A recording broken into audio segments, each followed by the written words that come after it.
आप कहानी में हम देखते हैं कि अब साइना को भी निधि के इस मासूम से दिखने वाले चेहरे की असलियत के बारे में पता चल जाता है कि जिसका चाचा अपनी भतीजी से इतना प्यार और उस पर इतना विश्वास करता हो कि इसकी भतीजी कभी भी जीवन में कोई ऐसा काम नहीं करेगी जिससे इसके चाचा को लोगों के सामने शर्मिंदा होना पड़े। तो चाचा की यहाँ पर ये गलतफहमी होती है क्योंकि इस उम्र में कोई भी लड़की अपनी भरी जवानी पर कंट्रोल नहीं कर पाती। तो यहाँ पर दोस्तों निधि भी एक लड़के के साथ समय समय पर अपनी इस जवानी का मजा उठाती रहती है।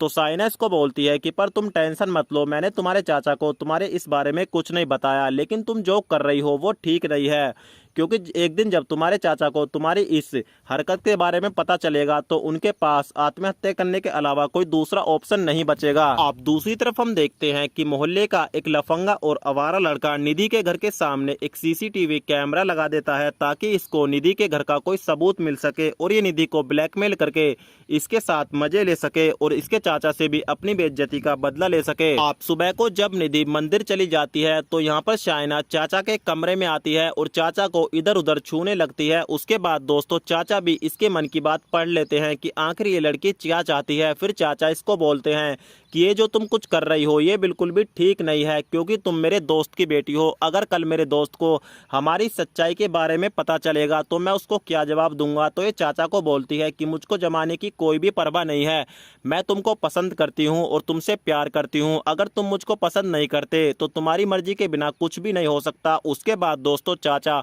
मान मर्यादाओं में गोली मारकर इसकी सारी खुजली मिटा देते हैं और इस तरीके से अब बिरजू के फोन में सबूत पहुंच जाता है। तो एपिसोड नंबर 3 तो यहीं पर समाप्त हो जाता है। तो इसके आने वाले एपिसोड में देखना होगा कि अब बिरजू इस सबूत का किस तरीके से फायदा उठाता है। देखने के लिए चैनल को सब्सक्राइब करके घंटी वाला बटन भी जरूर दबाएं।